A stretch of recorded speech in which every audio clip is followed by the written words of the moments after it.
Hello दोस्तों, स्वागत है आप सबका आपके अपने यूट्यूब चैनल बायोलॉजी बाय के डी सर पे। आज के इस वीडियो सेशन में हम चर्चा करेंगे शुक्राणु जनन, जो स्पर्मेटोजेनेसिस है वो कैसे होती है। तो अभी तक के वीडियो में हमने मेल रिप्रोडक्टिव सिस्टम और फीमेल रिप्रोडक्टिव सिस्टम का क्या स्ट्रक्चर होता है, कैसा उसका फंक्शन होता है, वो कैसे कार्य करता है, इसके विषय में चर्चा की थी। अब हम देखेंगे कि जो पुरुष होगा, मतलब जो मेल होगा, उसके अंदर कैसे स्पर्म का फॉर्मेशन होगा। क्योंकि जो ह्यूमन रिप्रोडक्शन है, मानव जनन के लिए हमें दो तरह की कोशिकाओं की ज़रूरत होगी, एक स्पर्म सेल और एक ओवम सेल। अंडाणु और शुक्राणु दो कोशिकाओं की ज़रूरत होती है और ये दोनों कोशिकाओं को हम जर्म सेल कहते हैं, जनन कोशिका कहते हैं। और यही दोनों कोशिकाओं की खास बात ये होती है कि ये कोशिकाएं ही आपस में मिलकर निषेचन की क्रिया, फर्टिलाइजेशन की क्रिया करती हैं और जिसके पश्चात जाइगोट युग्मनज बनता है और वही बाद में एम्ब्रियो में बदल के एक फीटस और एक नए बच्चे का निर्माण करता है। तो इस तरह से एक नए मानव जीवन की शुरुआत होती है। तो पहले हम इसमें ये समझेंगे कि जो पुरुष होगा उसमें आखिर ये जो मेल जर्म सेल है, नर जनन कोशिका है, जिसे स्पर्म सेल भी कहा जाता है, उसका फॉर्मेशन किस तरह से होता है। तो आइए हम देखते हैं कि जो स्पर्मेटोजेनेसिस की प्रोसेस है वो मेल के टेस्टिस में कैसे इसकी स्टार्टिंग होती है। तो सबसे पहले होता क्या है कि जब एम्ब्रियो स्टेज में बच्चा होता है, जिस समय मतलब कोई फीमेल होती है, लेडी होती है, प्रेग्नेंट होगी जब वो, तो उसके गर्भ के अंदर जिस समय एक मतलब फीटस का निर्माण होने लगेगा, एक नर शिशु का निर्माण होने लगेगा, तो उसके अंदर ये जो एक्स और वाई क्रोमोसोम होते हैं, ये पहले से ये डिसाइड कर देते हैं कि जो फीटस होगा वो मेल चाइल्ड होगा कि फीमेल चाइल्ड होगा। अगर ये डिसीजन हो गया, मतलब ये कन्फर्मेशन हो जाता है कि अगर वो मेल चाइल्ड है, तो उसके अंदर टेस्टिस, मतलब एम्ब्रियो के अंदर टेस्टिस का भी फॉर्मेशन होना शुरू होगा। तो टेस्टिस में खासकर से क्या होंगे कि जर्म सेल बनेंगे, जिसे जर्मिनल एपिथेलियम कहेंगे। और वो जो जर्मिनल एपिथेलियम सेल होंगे, उन्हीं के अंदर क्या होगा कि सबसे पहले वो डेवलप करके स्पर्मेटोगोनिया का फॉर्मेशन करती हैं। तो वैसे तो जो प्यूबर्टी होती है, प्यूबर्टी के बाद स्पर्म का फॉर्मेशन खास करके होता है, लेकिन जो मेल जर्म सेल का फॉर्मेशन होगा, जर्मिनल एपिथेलियम बनेगी, ये प्रेगनेंसी के टाइम पे ही, जब फीटस का फॉर्मेशन होने लगेगा, एम्ब्रियो बनेगा, उसी टाइम पे बन जाता है। तो यहाँ पे आइए हम देखते हैं कि कैसे कैसे जो शुक्राणु जनन की क्रिया है वो कंप्लीट होती है। तो सबसे पहले हमारे बॉडी के अंदर दो तरह की सेल होती हैं, दो तरह की कोशिकाएं होती हैं। एक सोमैटिक सेल होती है और एक जर्म सेल होती है। सोमैटिक सेल का मतलब होता है जो बॉडी सेल होती हैं, शरीर की जितनी भी कोशिकाएं होती हैं जो पूरे ह्यूमन बॉडी का फॉर्मेशन करती हैं, उन्हें सोमैटिक सेल कहते हैं। और जो जर्म सेल होती हैं वो अंडाणु और शुक्राणु अर्थात स्पर्म और ओवम का फॉर्मेशन करती हैं। तो ये जो स्पर्म और ओवम सेल है, यही जर्म सेल हैं। और इसके अलावा जो भी बॉडी की सेल होती हैं, उन सभी को हम लोग क्या बोलते हैं, सोमैटिक सेल कहते हैं। अच्छा, ये जो जर्म सेल होती हैं, स्पर्म और ओवम सेल, ये भी ऑलरेडी सोमैटिक सेल से ही बनती हैं, बट कुछ वेरिएशंस के कारण, कुछ जेनेटिक डिफरेंसेस की वजह से ऐसा होता है। फिलहाल इस पे चर्चा करेंगे तो एक लंबा विषय है, तो हम सीधा टॉपिक पे आते हैं। तो यहाँ पे सबसे पहले क्या होता है, स्पर्मेटोगोनिया। अब देखिए यहाँ पे स्पर्मेटोगोनिया भी सोमैटिक सेल के जैसा ही बिहेव कर रहा है, मतलब एक कायिक कोशिका है शरीर की, जैसे बाकी की कोशिकाएं हैं। तो ये सोमैटिक सेल, इसके अंदर जो क्रोमोसोम नंबर होगा वो डिप्लॉयड होगा, मतलब पूरे के पूरे गुणसूत्र 46 होंगे। अगर पेयर की बात करेंगे तो टोटल 23 पेयर होंगे क्रोमोसोम नंबर के। तो इसमें टोटल कितने क्रोमोसोम हैं, 46 हैं, मतलब टोटल यहाँ पे डिप्लॉयड क्रोमोसोम है। अब ऐसी कंडीशन में इसके अंदर होगा सबसे पहले माइटोसिस डिवीजन होगा। और माइटोसिस होगा तो माइटोसिस हमें पता है हमेशा मल्टीप्लिकेशन होगा, हमेशा वो डबल होता जाएगा। तो एक जो सोमैटिक सेल थी जो कि स्पर्मेटोगोनिया है, वो ऑलरेडी 2 सेल के अंदर डिवाइड हो जाएगा। बाद में क्या होगा, फिर 2 से 4 सेल बन जाती हैं।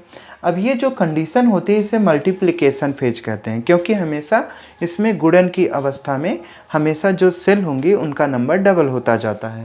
तो इस तरह से ये मल्टीप्लिकेशन फेज होती है। तो इसमें इन स्टेज को हम लोग क्या नाम देते हैं, स्पर्मेटोगोनिया। अब ये जो स्पर्मेटोगोनिया होगा, अब यही क्या बनाएगा, थोड़ा सा इसके अंदर मॉडिफिकेशन होगा, फिर ग्रोथ फेज आएगी और ये प्यूबर्टी के टाइम पे स्टार्ट होती है ग्रोथ फेज जो होती है। तो ग्रोथ फेज के अंदर क्या होगा कि अब कुछ हार्मोन्स का इफेक्ट पड़ेगा, जो मेल का टेस्टिस होगा उसमें कुछ जैसे टेस्टोस्टेरॉन वगैरह का इफेक्ट होगा। और ऐसी कंडीशन के कारण ग्रोथ फेज में क्या होगा, सबसे पहले प्राइमरी स्पर्मेटोसाइट का फॉर्मेशन होगा। मतलब ये जो स्पर्मेटोगोनिया सेल होंगे अब ये किसके जैसा बिहेव करेंगी, प्राइमरी स्पर्मेटोसाइट के जैसा बिहेव करेंगी। अब ये जो प्राइमरी स्पर्मेटोसाइट होगा इसमें भी क्रोमोसोम नंबर डिप्लॉयड होंगे, मतलब इसमें भी गुणसूत्रों की संख्या टोटल 46 ही पाई जाएगी। अब बाद में क्या होगा, ग्रोथ फेज के बाद फिर अगली स्टेज जो आती है उसे हम लोग कहते हैं मैचुरेशन फेज। अब जो मैचुरेशन फेज होती है वो दो सब स्टेजेज में कंप्लीट होती है। तो इसके अंदर एक फर्स्ट मैचुरेशन फेज होता है और दूसरे नंबर पे इसके अंदर क्या होगा कि सेकंड मैचुरेशन फेज होगा। तो फर्स्ट मैचुरेशन फेज के अंदर क्या होगा कि इसमें मियासिस हो जाती है। मियासिस हमें पता है कि एक जो सेल होती है उससे टोटल 4 डॉटर सेल का फॉर्मेशन होता है और मियासिस फर्स्ट में क्रोमोसोम नंबर हाफ हो जाते हैं और मियासिस सेकंड जो होता है वो बिल्कुल माइटोसिस के जैसा होता है। तो यहाँ पे जनरली क्या होगा कि जब मियासिस फर्स्ट होगा तो फर्स्ट मैचुरेशन फेज के अंदर मियासिस फर्स्ट कंप्लीट होगा और मियासिस फर्स्ट कंप्लीट होगा तो इस तरह से जो यहाँ पे डिप्लॉयड नंबर ऑफ क्रोमोसोम से डिप्लॉयड सेल थी अभी ये हैप्लॉयड सेल में कन्वर्ट हो जाती है। मियासिस फर्स्ट कंप्लीट होगा, पूरी तरह से यहाँ पे मियासिस कंप्लीट हो जाएगा। तो यहाँ पे क्या होगा कि टोटल जो क्रोमोसोम होंगे उनका नंबर आधा हो जाएगा, हैप्लॉयड सेल का फॉर्मेशन हो गया। अब ऐसी कंडीशन को जो प्राइमरी स्पर्मेटोसाइट था अभी इसका नाम पड़ जाएगा सेकेंडरी स्पर्मेटोसाइट। अब ये जो सेकेंडरी स्पर्मेटोसाइट होगा तो इसके अंदर सेकंड मैचुरेशन फेज आएगी। अब सेकंड मैचुरेशन फेज के अंदर क्या होगा, जो सेकेंडरी स्पर्मेटोसाइट होगा वो थोड़ा सा और मैच्योर होगा, टेस्टोस्टेरॉन और जो सेक्स हार्मोन्स होंगे मेल के अंदर उनकी वजह से अब ये स्पर्मेटिड्स बनाएगा। स्पर्मेटिड्स को हम लोग पूर्व शुक्राणु कहेंगे, अर्थात ये शुक्राणु ही है, स्पर्म सेल ही है, लेकिन अभी प्यूबर्टी पूरी तरह से कंप्लीट नहीं हुई है। तो ऐसी कंडीशन में स्पर्मेटिड्स का फॉर्मेशन कंप्लीट हो चुका होता है, लेकिन ये स्पर्मेटिड्स अभी जनन के लिए पूरी तरह से रेडी नहीं होंगे, मतलब ये पूरी तरह से स्पर्म सेल के अंदर डेवलप नहीं हो पाते हैं, स्पर्म सेल के रूप में डेवलप नहीं हो पाएंगे। तो ऐसी कंडीशन में जब पूरी तरह से ये मैचुरेशन फेज जब पूरी तरह से कंप्लीट हो जाती है तो यहाँ पे जो पूर्व शुक्राणु होते हैं, स्पर्मेटिड्स होते हैं, वो पूरी तरह से डेवलप होके स्पर्म का फॉर्मेशन कर लेते हैं। ये पूरी की पूरी जो प्रक्रिया होती है वो मेल के टेस्टिस के अंदर होती है। टेस्टिस के अंदर जो सेमिनिफेरस ट्यूब्यूल होता है, जिसमें आपने देखा था कि जो सेमिनिफेरस ट्यूब्यूल होता है उसमें 250 क्या होते हैं, लोब्स होते हैं। अब ये जो 250 जो लोब्स होते हैं तो सेमिनिफेरस ट्यूब्यूल के अंदर ही सर्टोली सेल भी होती हैं। तो सर्टोली सेल क्या करती हैं कि स्पर्मेटिड्स को, पूर्व शुक्राणु को न्यूट्रिशन प्रोवाइड करती हैं और इस तरह से जो स्पर्मेटिड्स होता है वो स्पर्म में कन्वर्ट हो जाता है। तो इस तरह से स्पर्म का फॉर्मेशन हो जाता है। अब ये जो स्पर्म सेल होगी इसे हम लोग जर्म सेल नाम देंगे, इसे मेल गैमेट भी कहेंगे। अब ये जो स्पर्म सेल होगा इसके अंदर एक्स क्रोमोसोम किसी में होगा तो किसी में वाई क्रोमोसोम होगा, किसी में एक्स तो किसी में वाई होगा। तो डिपेंड ये करेगा कि यही सेक्स का डिटर्मिनेशन भी करेगा। मान लीजिए एग्जाम्पल के तौर पे अगर एक्स क्रोमोसोम अगर ओवम सेल से फ्यूज करता है तो ऐसी कंडीशन में फीमेल चाइल्ड होगा, और अगर वाई क्रोमोसोम वाला जो स्पर्म होगा अगर वो ओवम को फ्यूज करेगा तो मेल चाइल्ड होगा। तो इस तरह से ये एक्स और वाई वाले स्पर्म का फॉर्मेशन हो जाता है। इसके अलावा यहाँ पे मैंने लिखा है formation of haploid male germ cell, that is इसी को हम लोग कहेंगे स्पर्म सेल, जो कि किसके अंदर बनेगा, मेल गोनेट के अंदर, टेस्टिस के अंदर इन सब का फॉर्मेशन होता है। तो एक बार की जो मैथुन क्रिया होती है उसमें जो पुरुष होगा, मेल होगा, वो करीब 20 से 30 करोड़ मैथुन क्रिया के समय कॉपुलेशन के टाइम पे स्पर्म रिलीज करता है, और 20 से 30 करोड़ स्पर्म के अंदर मिनिमम जो स्पर्म है उसके अंदर करीब 60% अगर स्पर्म एक्टिव हैं अच्छे हैं, तो ऐसी कंडीशन में जो फर्टिलाइजेशन है उसके चांस ज़्यादातर होते हैं। और 60% में भी अगर हम देखेंगे तो 40% की जो मोटिलिटी रेट है, उनकी जो गतिशीलता है वो मैक्सिमम होनी चाहिए, ज़्यादा से ज़्यादा होनी चाहिए। तो ऐसी कंडीशन में ज़्यादातर फर्टिलाइजेशन के चांस बनते हैं। यहाँ पे थोड़ा सा स्पर्म का मैंने एक आउटलाइन सा डायग्राम बना रखा है, तो इसमें हम देखेंगे स्पर्म में कौन कौन से भाग होते हैं। तो जो स्पर्म सेल होती है उसके अंदर 4 मुख्य भाग होते हैं। वैसे तो होते 3 ही हैं, पर इसमें 4 मुख्य भाग होंगे अगर आप डिटेल में इसे देखेंगे। तो सबसे पहला जो भाग होता है उसे हेड कहते हैं। उसके बाद सेकंड जो पार्ट होता है उसे नेक कहते हैं। उसके अलावा ये वाला जो रीजन होता है वो नेक रीजन के बाद का ही रीजन है, जो कि इसका सेंट्रल पोजीशन है, सेंट्रियोल वाला पार्ट होता है। उसके बाद एक टेल रीजन होता है। तो इसमें हेड, नेक और टेल 3 मुख्य भाग होते हैं। तो हेड रीजन के अंदर क्या होता है, एक्रोसोम पाया जाता है, जिसमें हाइलुरोनिडेज नामक एक एंजाइम होता है, जो कि ओवम की जो जोना पेल्यूसिडा होती है, ओवम सेल जो होती है उसको ये पेनिट्रेट करता है, उसको छेदने का काम करता है। और इस तरह से ये जो इसका हेड रीजन होता है, बाकी का इसका जो नेक रीजन होगा जिसके अंदर माइटोकॉन्ड्रिया और सेंट्रियोल भी होते हैं, ये सारा का सारा क्या करता है, पार्ट वो ओवम के अंदर मतलब इंटर कर जाता है, ओवम सेल के अंदर इंटर करता है, तब जाके फर्टिलाइजेशन कंप्लीट होता है। तो एक्रोसिन एंजाइम होता है, हाइलोरोनिडेज एंजाइम होता है इसके मतलब हेड के बिल्कुल अपेक्स पार्ट पे, जो कि क्या करेगा, मतलब पेनिट्रेट करता है ओवम सेल के अंदर।